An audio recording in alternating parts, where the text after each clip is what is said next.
말씀 마가복음 16장 14절에서 20절까지입니다. 오늘 마가복음 마지막 설교가 되겠습니다. 그 후에 11 제자가 음식 먹을 때에 예수께서 그들에게 나타나사 그들의 믿음 없는 것과 마음이 완악한 것을 꾸짖으시니 이는 자기가 살아난 것을 본 자들의 말을 믿지 아니함일러라. 또 이르시되 너희는 온 천하에 다니며 만민에게 복음을 전파하라. 믿고 세례를 받는 사람은 구원을 얻을 것이요 믿지 않는 사람은 정죄를 받으리라.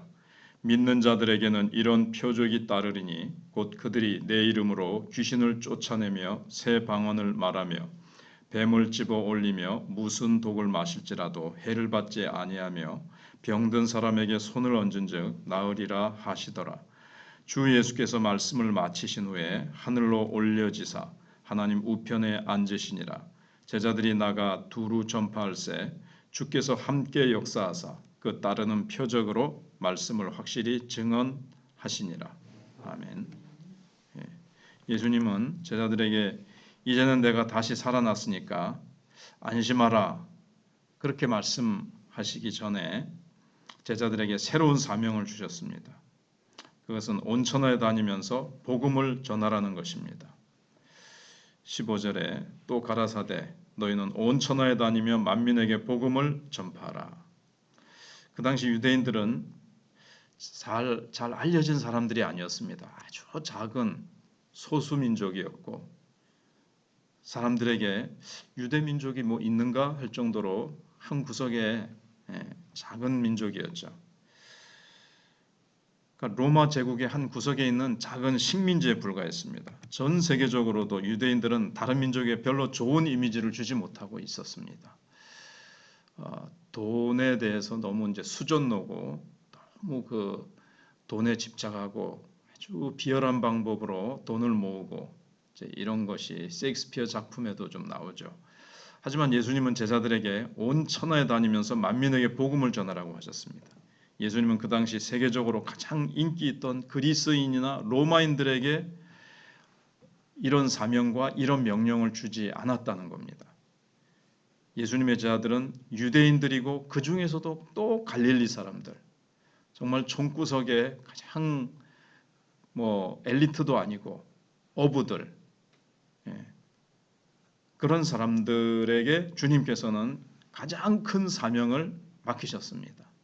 항상 거의 주님께서는 그러시죠.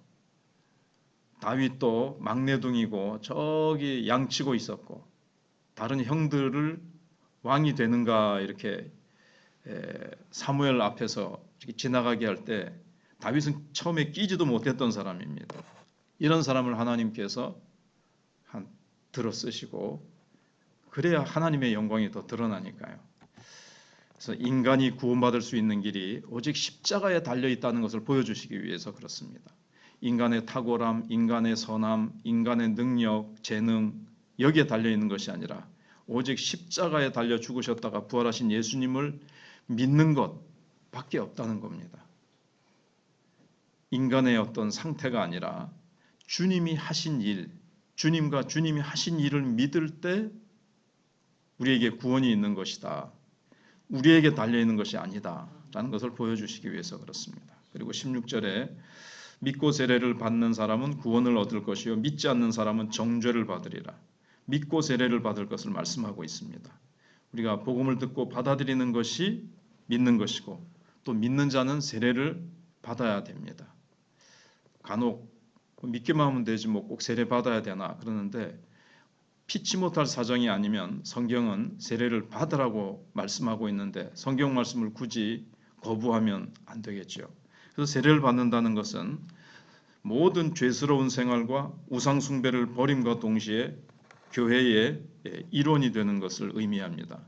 교회가 이제 새 이스라엘의 축복을 물려받았기 때문입니다.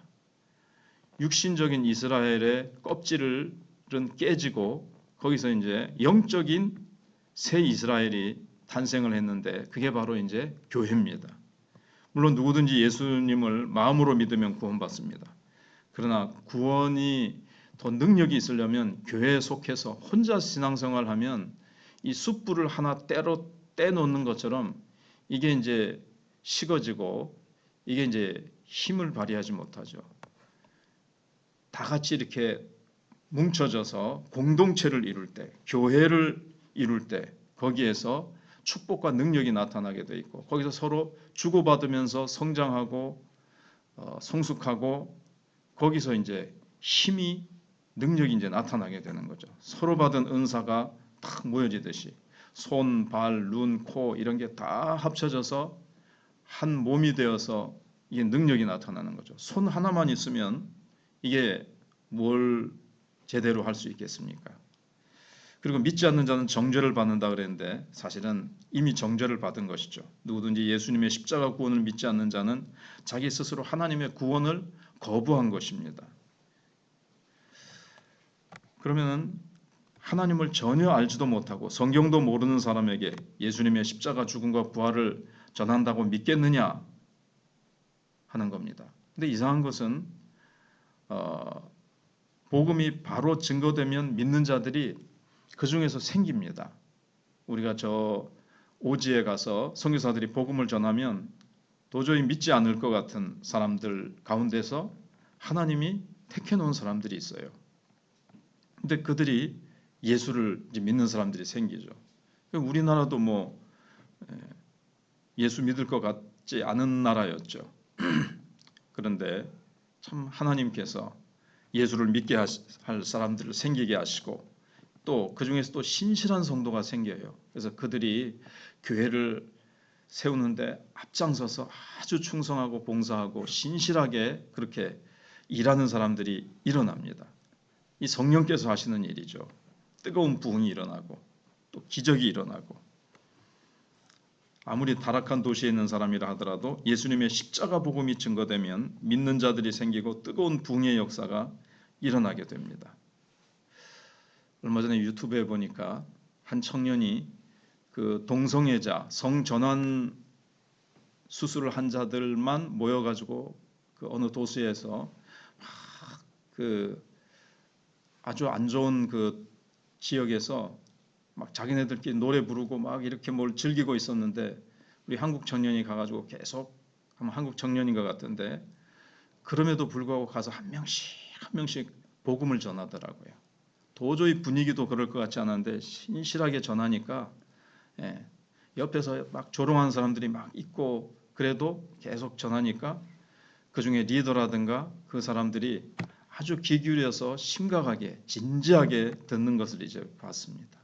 그래서 저 사람들에게 복음은 뭐 손톱도 안 들어가겠다 싶어도 하나님은 그거는 우리가 모르는 일입니다.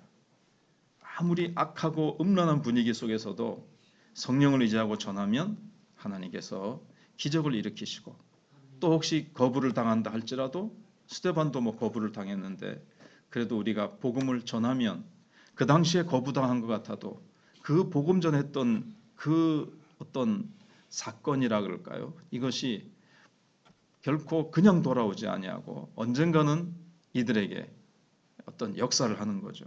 그리고 17절 18절에 우리가 잘 아는 말씀 믿는 자들에게는 이런 표적이 따르리니 하면서 쭉 말씀을 하고 있습니다.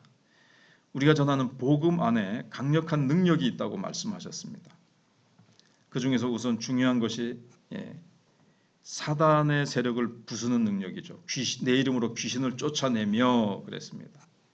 이 귀신들이 사람의 마음을 사로잡고 예수 믿지 못하게 하고 강팍한 마음을 가지게 하고 병을 일으키고 온갖 것을 이제 모든 병이 귀신이 주는 것은 아니지만 온갖 병과 마음의 의심과 미움과 시기 질투와 온갖 것을 더 강화시켜 가지고 분리시키고 불행하게 만들죠. 그래서 복음을 전하면서 예수 이름으로 귀신을 쫓아내고 때로는 뭐 꼭 귀신아 나가라 그리고 귀신이 막 발작을 일으키면서 정체를 드러내지 않아도 복음의 능력이 들어가면 사로잡고 있던 귀신이 세력이 잠잠해지거나 이렇게 물러가면서 복음이 들어가고 예수가 들어가고 성령님이 그 사람 중심 보좌에 탁 거하시면 이제 귀신이 발비칠 곳이 없고 때로는 소리 없이 물러가는 거죠. 소리를 내면서 물러가기도 하고요. 그리고 복음이 들어가지 않은 곳에는요, 귀신 들려 미친 사람들이 굉장히 많은 것을 볼 수가 있습니다. 그래서 복음은 이런 귀신 들린 사람들을 치료하는 능력이 있습니다. 물론 그때 이제 성령이 같이 역사하시는 거죠. 여기서 귀신 들린 사람들이 치료된다는 것은 사탄의 왕국이 이제 자꾸 이제 무너지는 겁니다. 사탄이 차지하고 있던 영역, 불법 점거하고 있던 거죠. 그런데 이제 복음으로 원래 모든 영역이 하나님의 나라니까 불법 점거하고 있던 자들을 향해서 명령하는 겁니다. 이것은 너희들이 불법 점거하고 있는 것이다. 예수 그리스도 이름으로 명하노니 물러가라. 여기는 그리스도의 왕국이다. 주님이 다스리시는 곳이다. 주님이 왕이시다라고 선포하면 이제 그들은 힘을 잃고 물러가게 돼 있죠. 불법 점거하고 있었던 땅이니까요.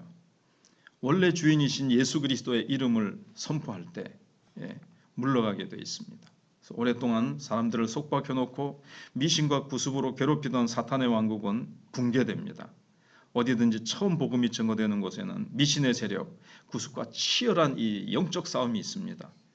계속 거기서 찬송하고 기도하고 계속 주님을 의지하면 성령이 강하게 역사하셔서 이제 빛이 오는 곳에 어둠이 물러가듯이 막 처음에는 그 오랫동안 점거하고 있었기 때문에 안 물러가려고 이제 막 버티고 그러죠. 그래도 계속 믿음으로 예수 이름으로 외치고 예수 이름으로 선포하는 겁니다. 그래서 놀라운 것은 복음을 듣고 미신을 버리고 하나님을 믿는 자들이 많이 생겨나게 되는 겁니다. 우리나라에도 처음 복음 전할 때 얼마나 많은 그런 일들이 있었습니까? 요즘 교회가 힘을 잃고 그렇지만 다시 복음을 붙들고 기도하면 놀라운 체험들이 우리에게 계속 나타납니다. 그래서 새로운 방언이 하게 될 것이고 뱀을 잡아도 잡집어 올려도 해함을 받지 않는다. 독을 마셔도 해를 입지 않는다. 그랬는데 영적인 이제 능력들, 영적인 뜨거움들이 이제 우리 속에 일어나게 되는데 방언이나 놀라운 기쁨이 이제 나타나게 됩니다. 생전 기쁘지 않던 사람이 기쁘게 되고 웃지 않던 사람이 웃게 되고 눈물 흘리지 않던 사람이 기뻐서 울게 되고 그 다음에 뱀을 짚는다는 것은 문자적으로도 이루어질 수 있죠. 사도 바울이 그 유라굴로 광풍 때문에 어느 그 멜리덴가 그 섬에 갔을 때에 뱀에 물렸는데 그냥 물리치니까 그냥 나섰습니다. 붙지도 않고 죽지도 않았습니다. 그래서 모세도 뱀의 꼬리를 잡았는데도 괜찮죠. 그리고 독을 마셔도 죽지 않는다고. 근데 이단 중에는 이걸 갖다 시험하다가 또 집단적으로 죽은 사건도 이제 있었습니다. 근데 여기서는 독이라는 것은 자기도 모르게 독이 든 물이나 음식을 먹거나 권세자들이 전도자들을 독살시키려고 해도 잘 죽지 않도록 하나님이 지켜주신다는 뜻입니다. 어떤 분은 또 이렇게 또 얘기를 해요. 우리가 이제 막 안 좋은 욕이나 그 말을 들었을 때, 자기를 무시하고 모변하는 말을 들었을 때 들어도 이게 이제 뭐 독과 같은 말을 들어도 성령으로 충만하고 정체성이 말씀 위에 굳게 서 있으니까 뭐 그런 말을 들어도 그게 상처가 되거나 나를 무시한다고 막 분노에 사로잡히는 것이 아니고 그냥 그런 것들이 다 그냥 튕겨져 나가는 거죠. 성령 충만하면 오리가 물속에 들어가도 물에 젖지 않는 것처럼 세상 물에 적지 않는 거죠. 성령 충만해서.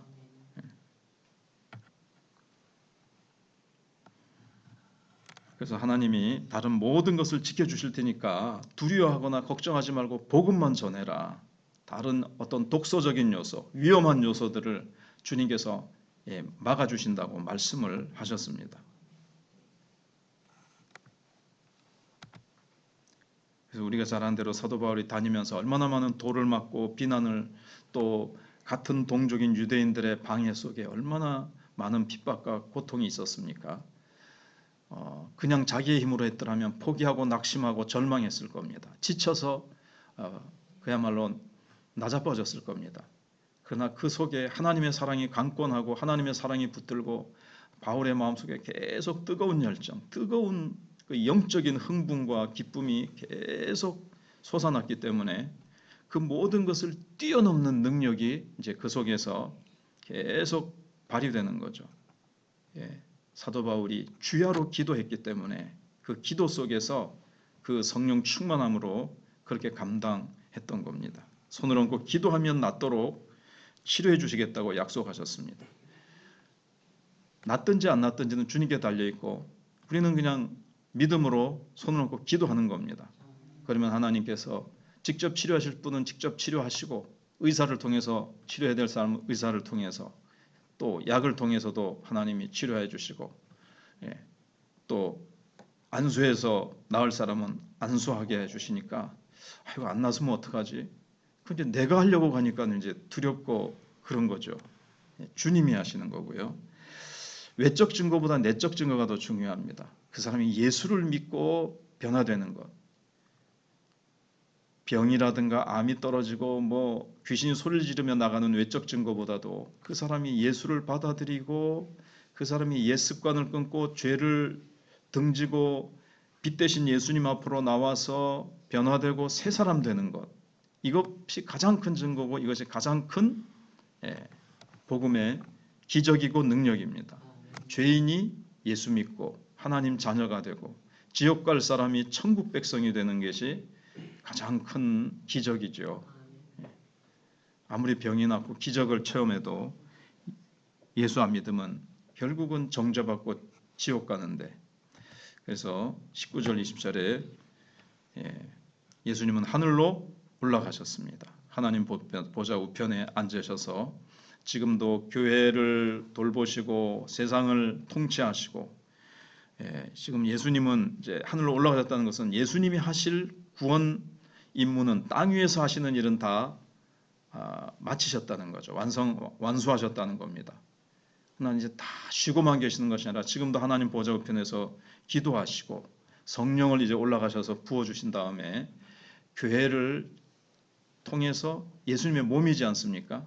예수님은 어떻게 보면 지금도 이 땅에서 교회를 통해서 우리를 손발로 쓰셔서 계속 구원사역을 이루어가고 계시고 우리를 위해서 기도하고 계시고 지금도 성령을 계속해서 교회에 물 붓듯이 부어주고 계십니다. 우리가 땅끝까지 복음을 계속 증거하는 이 사명을 계속 감당할 때에 주님께서 놀라운 능력으로 역사해 주실 것입니다. 네. 여기 두루 전파할세 주께서 함께 역사하사 그 따르는 표적으로 말씀을 확실히 증거하시니라. 표적과 능력을 주시면 전하겠습니다가 아니라 전할 때에 따르는 표적과 능력을 주님께서 함께 역사하셔서 증거하셨다 그랬습니다. 기도하겠습니다.